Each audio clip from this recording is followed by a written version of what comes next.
Ok, este es el tema de contrastes de significación. Vamos a ver qué es esto. Es una herramienta para estadísticas en la parte de quimiometría para poder, digamos, validar los resultados que vamos obteniendo. Una de las propiedades más importantes de un método analítico es justamente que debería estar libre de errores de tipo sistemático. Esto significa que el valor dado para la cantidad de analito debería ser el valor verdadero, si no tiene errores sistemáticos. Repito. Esta propiedad de un método analítico se puede contrastar al aplicar el método a una muestra de un ensayo estándar, ¿okay? Y se compara. Sin embargo, los errores aleatorios hacen poco probable que la cantidad medida sea exactamente igual a la cantidad que tiene el estándar o el patrón, ¿verdad? Para decidir si la diferencia entre esa cantidad de medida y la cantidad verdadera o el valor conocido o el valor estándar, se puede atribuir a estos errores aleatorios una prueba, o se puede aplicar, mejor dicho, una prueba estadística. Que esa prueba estadística, como ya lo mencioné, se conoce como contrastes de significación. Existen diferentes maneras de hacerlo y ya lo vamos a ver. Una de las formas es, o la más conocida, es la comparación de una medida experimental con un valor conocido. Al hacer un contraste de significación, se prueba la veracidad de una hipótesis denominada hipótesis nula, H sub 0, ¿no? El término nulo significa que se emplea para indicar que no hay otra diferencia entre el valor observado y el conocido que el atribuible a la variación aleatoria, que uno no la puede, digamos, controlar, ¿no? Entonces se refiere a nulo cuando solo puede existir una variación de tipo aleatorio. Se puede calcular la probabilidad de que el error se deba solamente a errores aleatorios. Entonces se adapta con hipótesis nula, aquella mediante la cual un método de análisis no está sujeto a errores sistemáticos. Es decir, sí se pueden tener errores, entonces, bueno, o se dice que la variación solo se debe a errores aleatorios y que no hay errores sistemáticos. Bueno, entonces aquí vemos algunos términos o cómo se maneja la nomenclatura, la manera de hablar en esta visión estadística de la comparación de resultados. P es la probabilidad, significa probabilidad de que el error se deba solo a errores aleatorios, es decir, que no hayan errores sistemáticos, ¿ok? Que es lo que buscan los contrastes de significación. Cuanto más pequeña sea la probabilidad, menos probable será la hipótesis nula, es decir, que no hayan errores sistemáticos. Normalmente la hipótesis nula se rechaza cuando la probabilidad es menor que 1 en 20 veces, es decir, menor al 5%. Se dice que la diferencia es significativa al nivel 0,05. O sea, es otra manera de expresar la probabilidad. Cuando uno lee por allí texto y dice el nivel de significado o el nivel de significancia es 0,05, bueno, quiere decir que la probabilidad es del 5%. Y además, en algunos experimentos o algunos métodos analíticos, cuando quieren ser, digamos, como estar más seguros o más estrictos, se trabaja con un nivel de significación más pequeño, del 0,01 o del 0,001, es decir, 1% o 0,1%.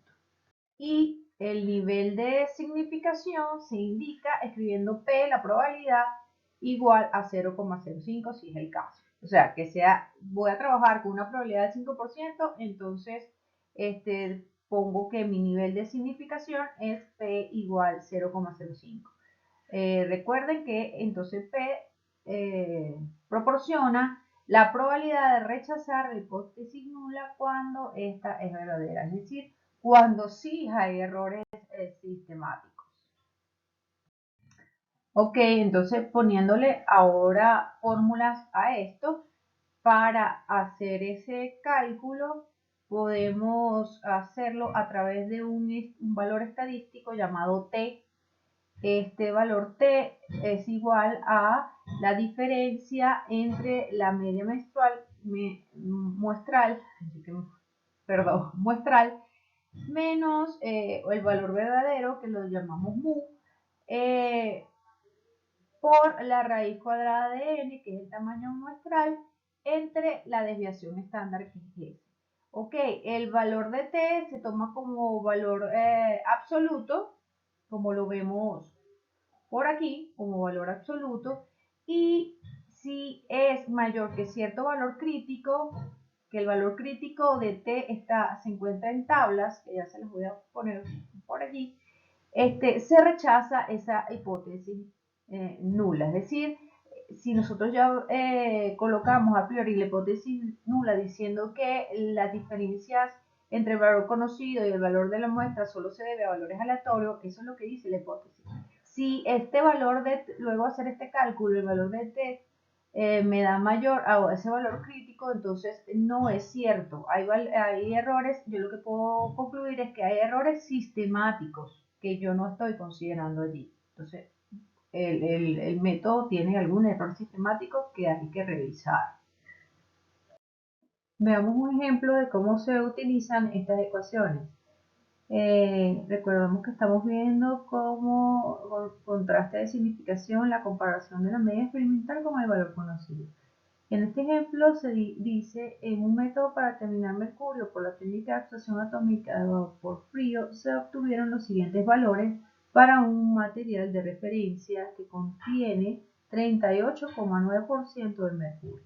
Entonces, en la primera muestra se obtuvo 38,9, en la segunda 37,4 y en la tercera 37,1. Aquí está la referencia de la publicación de donde se tomaron estos datos. Entonces, se pregunta, ¿hay alguna evidencia del error sistemático?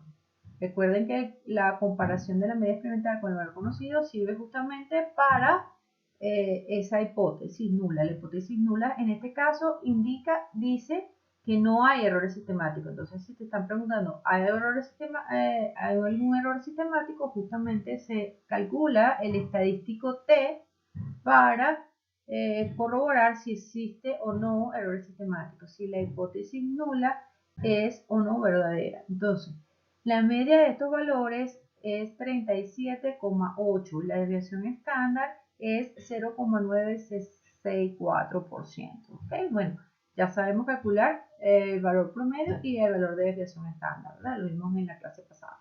Si se adopta la hipótesis nula de que no hay error sistemático, es decir, el valor verdadero, entonces es igual a el valor 38,9%.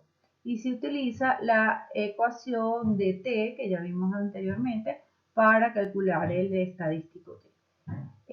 Al colocar estos los datos en la fórmula, nos da que T va a ser igual, el valor absoluto va a ser igual a 1,98. Vamos a las tablas, que ya la vamos a ver en la próxima diapositiva. Entonces, para 2 grados de libertad, ¿por qué son 2 grados de libertad? Porque tenemos 3 valores. Y acuérdense que los grados de libertad siempre va a ser n menos 1, el número de datos menos 1, en estos casos, ¿no? Y el valor crítico de t, según la tabla que ya vamos a ver, va a ser igual a 4,3 para una probabilidad de 0,05, ¿ok? Que vamos a trabajar siempre, a menos que se indique lo contrario, con este nivel de significación, ¿ok? Ya que el valor observado del estadístico T es menor, fíjense, es 1,98, es menor que el valor crítico, que es 4,3, entonces no se rechaza la hipótesis nula. Esto quiere decir, o se reporta, lo siguiente, se dice, no hay evidencia de error sistemático.